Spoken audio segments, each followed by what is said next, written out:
کسی بادشاہ کی صرف ایک بیٹی تھی، وہ بہت سادی تھی۔ ایک دن صبح وہ باغ میں ٹہلنے گئی۔ وہاں اس نے شبنم کے پھول کے پتوں کو دیکھا، اس پہ قطرے چمکتے ہوئے دیکھے۔ شبنم کے یہ قطرے ان ہیروں سے بھی زیادہ چمکدار تھے جو شہزادی کے پاس تھے۔ شہزادی سیدھی محل میں واپس آئی اور بادشاہ سے کہنے لگی، مجھے شبنم کا ایک تاج بنوا کے دیجیے۔ جب تک مجھے یہ تاج نہیں ملے گا میں نہ کچھ کھاؤں گی اور نہ ہی کچھ پیوں گی۔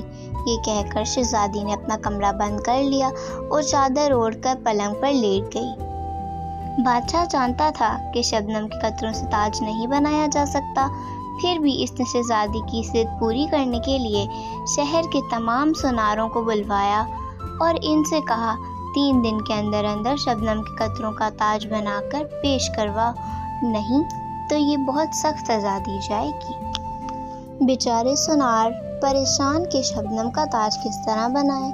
ان سوناروں میں ایک بوڑھا سونار بہت عقل مند تھا۔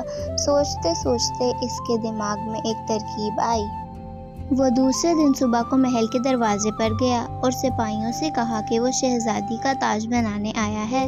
سپاہی اسے شہزادی کے پاس لے گئے۔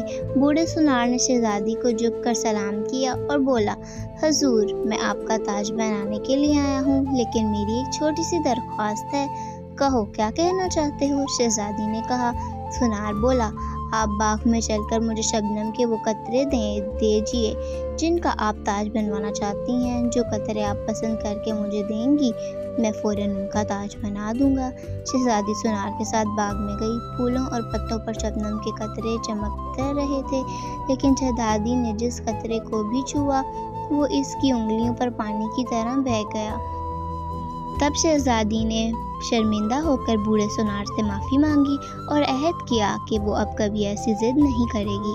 اگر آپ کو یہ کہانی اچھی لگی تو ہمارے چینل کو لائک، شیئر اور سبسکرائب کرنا مت بھولیں۔